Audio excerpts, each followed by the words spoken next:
Hello, grace-filled morning. Welcome to Maritime and Port News. Maritime and Port News is proudly sponsored by the Ghana Shippers Authority. They provide you with the best in all your shipping solutions. Contact them at the Shippers House in Accra, and also supported by Amen Scientific and Alternative Medical Hospital. Amen, God is our healer. My name is Nanesi Boateng. You can also join me live on YouTube on Omanfm, and also listen to Maritime and Port News on FM in Kumasi. Now let's move straight to our stories. The Minister of Transports, Kweku Fore-Siama, has asked West and Central Africa regional governments to pull resources together to fight the incessant piracy and armed robbery attacks in the region's waters. Piracy and armed robbery activities in the Gulf of Guinea have become rampant over the last couple of years. According to the International Maritime Bureau, 135 maritime kidnappings were recorded in 2020, and 130 of them took place in the Gulf of Guinea. Also, in its latest global piracy report, the IMB said the region recorded 38 pirate attacks as of April 2021, and in the first 3 months of 2021, the IMB Piracy Reporting Center reported 33 vessels boarded, 2 attempted attacks, 2 vessels fired upon, and 1 vessel hijacked, representing 43% of all reported piracy incidents in the first 3 months of 2021. Speaking at the opening ceremony of the 26th meeting of the Board of Governors of the Regional Maritime University, RMU, in Accra over the weekend, the Minister, Kweku Fore-Siama, said such incidents, if not curtailed, could greatly affect the maritime industry in the sub-region and beyond.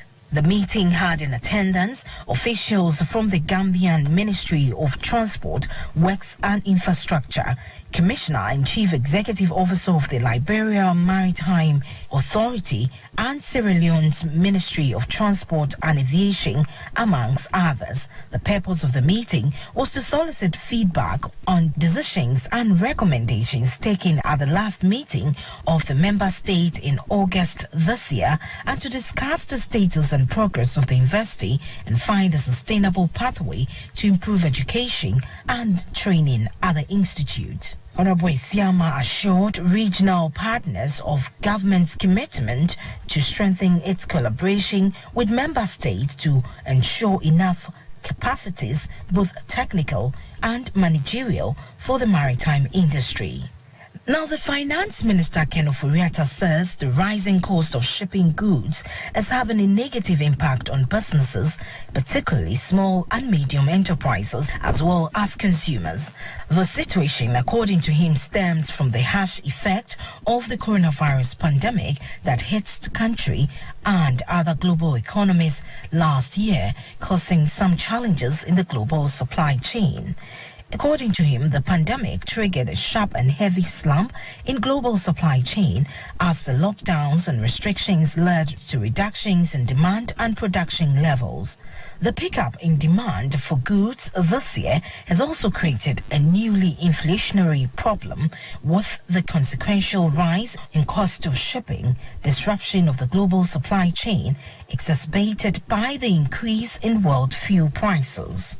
Minister, who said this in the 2022 budget statement presented to Parliament last week, further indicated that regardless of the situation, government has since last year rendered support to the citizenry, including businesses, to minimize the hardship.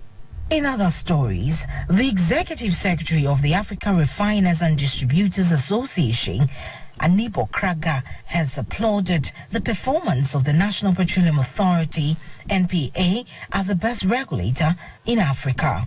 Giving reasons for his applause, he said the Ghana's petroleum downstream regulator had put in place a robust regulatory environment, which is evident in the country's downstream petroleum sector. Mr. Kraga said this when he paid a courtesy call on the chief executive of the NPA, Dr. Mustafa Abdul Hamid. The Africa Refiners Board therefore commended the NPA for its resilient efforts aimed at sanitizing the downstream industry in Ghana. On his part, Dr. Abdul Hamid Mustafa, the NPA boss, emphasized the NPA's commitment to protecting the industry and consumers by ensuring the right initiatives are implemented for the good of the sector and the country. If you just join us, you're listening to Maritime and Port News. AP Mola Maersk has issued its first green bond to help fund its green methanol new build. The 10-year €500 million, that's $678 million green bond comes under the umbrella of Maersk Green Finance Framework. The bond will help fund Maersk first feeder vessel and the groundbreaking series of 8 large ocean-going container ships, which will be capable of operating on carbon-neutral methanol by 2023 and 2024 respectively. The transaction, which was placed on Thursday, was well received by investors and was several times oversubscribed with a final order book of €3.7 billion. The transaction price at coupon of 0.75%, the lowest coupon ever for Maersk. Issuing green finance instruments is a further step to integrate sustainability into Maersk finance operations, as it is an effective tool for channeling investment to projects with positive environmental impact and thereby contributing to the achievement of the United Nations Sustainable Development Goals. And in our final story, the United Nations Conference on Trade and Development has warned that global consumer price will rise significantly in the year ahead until shipping supply chain disruption are unblocked and port constraints and terminal inefficiencies are tackled. According to the UNCTAD review of the Maritime Transport 2021 published, the recovery of the global economy is threatened by the high freight rate, which are likely to continue in the coming months. UNCTAD Secretary General Rebecca Greenspan says the current surge in freight rates will have a profound impact on trade and undermine socio-economic recovery, especially in developing countries, until maritime shipping operations return to normal. On this note, we wrap up this morning's edition of Maritime and Port News. Maritime and Port News is proudly sponsored by the Ghana Shippers Authority. They provide you with the best in oil shipping solutions. Contact the Mother Shippers House in Accra, and also supported by Amin Scientific and Alternative Medical Hospital. Amin, God is our healer. My name is Nanisi Boateng, my producer, Kwekwa Bwaji. Have a great Maritime and Port Day. Yo. Wake up to a fresh Ash FM, Nap Radio, Oman FM, and I feel net 2 TV. Near last week, and